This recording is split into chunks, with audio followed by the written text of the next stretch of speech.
First impressions. Severus Snape enters the story as one of the most immediately unlikable figures in the wizarding world, introduced entirely through suspicion and cruelty rather than the warmth extended to characters like Hagrid or McGonagall. From his opening speech in the potions classroom, promising to teach the subtle science and exact art of potion making, while sneering at Harry Potter as though the boy were already guilty of something, Snape is framed as an obstacle rather than a mentor, docking points from Gryffindor for infractions he barely explains while favoring Slytherin students, particularly Draco Malfoy. This bias peaks during Philosopher's Stone, where Harry becomes convinced Snape is sabotaging his broom during a Quidditch match and later trying to steal the Sorcerer's Stone, suspicions that feel reasonable given how the character has been written toward him. Compared to the other adults at Hogwarts, who soften around Harry once they learn who he is, Snape's coldness never breaks, and that consistency is what makes him so effective as an antagonist early on. Readers are given no reason to question this because the story is told almost entirely from Harry's point of view,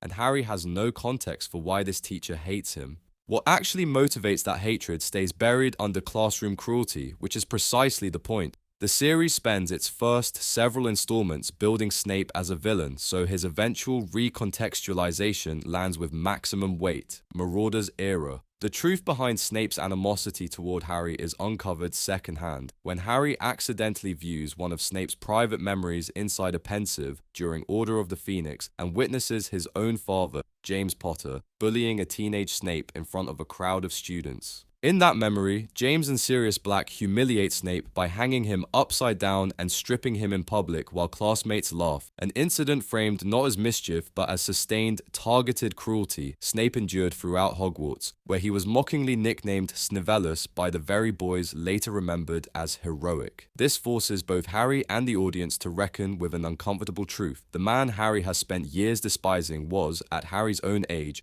the victim of the same humiliation Harry associates with bullies like Draco Malfoy. Unlike a simple villain origin story, this does not excuse Snape's behavior toward his own students, but it does explain where the impulse toward bitterness and control originates. Snape's own interest in dark magic during this period, developed among future Death Eaters, shows a boy shaped by an environment that rewarded cruelty and offered few paths toward belonging. The Marauders era reveals that Snape's story cannot be separated from James Potter's, and that Harry has spent years being treated as a stand-in for the boy who tormented his teacher decades earlier. Lily Evans. Long before James Potter factors into Snape's life, there is Lily Evans, a Muggle-born girl he meets as a child near her family home, watching her perform small bursts of accidental magic before either of them understands what Hogwarts is. Their friendship, shown in fragments throughout the pensive memories, is portrayed as the one unguarded relationship in Snape's life, built on shared wonder rather than the house rivalries that later define his adolescence. Once at Hogwarts,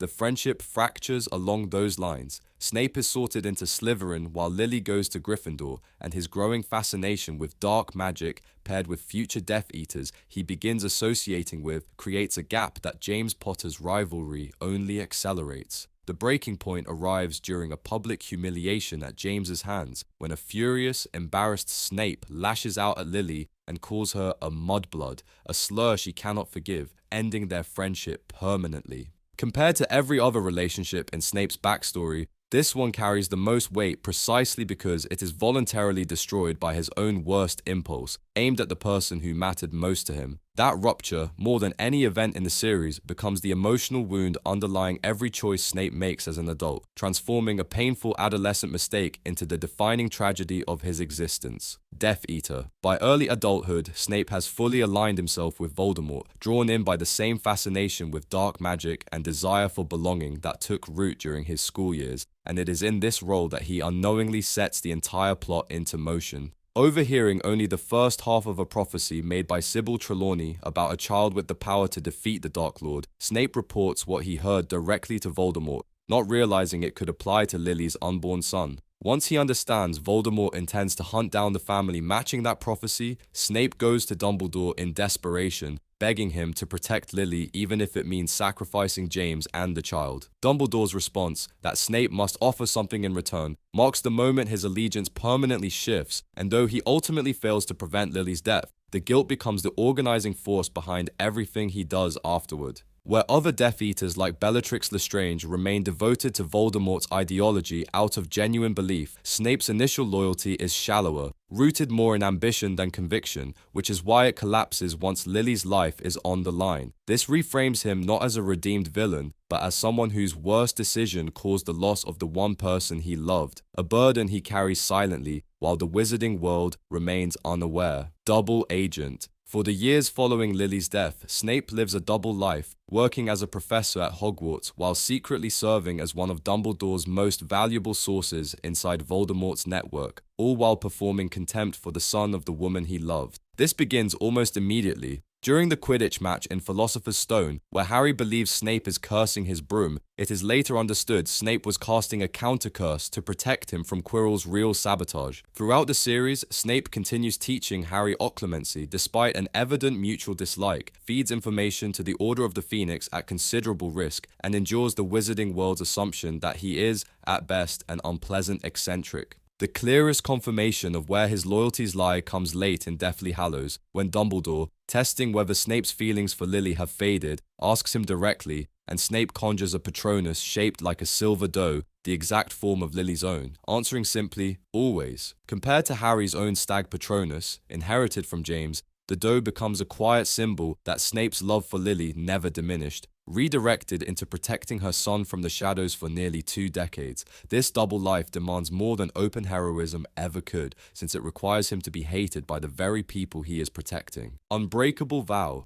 The most controversial chapter of Snape's story unfolds in Half-Blood Prince, when Narcissa Malfoy, desperate to protect her son Draco from a suicide mission Voldemort has assigned him, comes to Snape for help, and he agrees to an unbreakable vow, witnessed by Bellatrix Lestrange, swearing to protect Draco and complete his task if the boy fails. That task, unbeknownst to Harry at the time, is the assassination of Dumbledore, placing Snape in an impossible position months before the moment arrives on the Astronomy Tower. When it comes, with Dumbledore already weakened by a curse and pleading quietly, Snape raises his wand and casts the killing curse, ending Dumbledore's life and sealing his reputation as a murderer in the eyes of nearly everyone in the wizarding world. Unlike earlier ambiguous moments where Snape's motives could be read multiple ways, this scene offers no such comfort as it happens, and the impact depends entirely on audiences believing, along with Harry, that Snape has revealed his true, monstrous nature. Only much later does the full context emerge. Dumbledore, already dying from the curse of the Horcrux ring, asks Snape to kill him both to spare Draco from committing murder and to spare himself a slower death, turning what looked like betrayal into an act of mercy. Snape's willingness to become the most hated man in the wizarding world without any chance to explain himself stands as the clearest evidence of how far he was willing to go for a plan only Dumbledore and Snape ever understood. Final truth. Snape's death in Deathly Hallows arrives almost as an afterthought within the chaos of the Battle of Hogwarts, when Voldemort, believing he must kill Snape to become the true master of the Elder Wand, has his snake Nagini attack him inside the Shrieking Shack, leaving him bleeding out on the floor. In his final moments, rather than trying to save himself, Snape asks Harry to take his memories, offering them through silver strands of thought drawn from his own tears, and his last word is a request to look at him, a wish to see Lily's eyes once more before dying.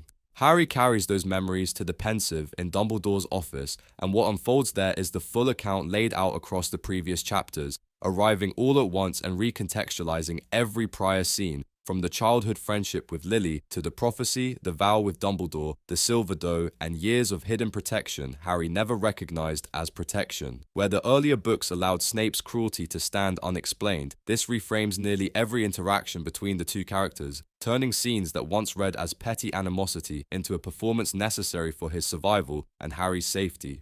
Compared to the other deaths in the battle, many mourned in real time by loved ones, Snape dies alone, understood only after the fact through the student he spent years protecting while pretending to despise. That posthumous understanding elevates his death beyond tragedy, positioning his decades of quiet, loveless sacrifice as one of the most complete expressions of loyalty in the series. Villain Reconsidered. Across both the books and the films, Snape's arc functions as a deliberate exercise in delayed understanding, built so audiences experience the same disorienting reversal of judgment that Harry does, rather than being let in on the truth early. J.K. Rowling structures the first 6 books almost entirely around Harry's limited, biased perspective, allowing Snape's cruelty to dominate the reader's impression of him for years before the pensive sequences dismantle it piece by piece. In the films, this is compounded by Alan Rickman's performance, since Rickman reportedly knew key details of Snape's fate long before they were revealed on screen, shaping subtle choices only noticeable on rewatch. Compared to more straightforward antagonists elsewhere in the series, such as Bellatrix Lestrange or Voldemort himself, Snape resists easy categorization because the narrative refuses to let him be only a bully or only a martyr, insisting both truths coexist without cancelling each other out. He remains, even after the full reveal, a man who was genuinely cruel to children under his care, who never atoned to them directly, and whose redemption is expressed entirely through actions taken in secret rather than reconciliation with the people he wronged. That refusal to offer a clean resolution is precisely why the debate over whether Snape counts as hero or villain has never settled among fans, and why his arc remains one of the most morally layered character studies in the series.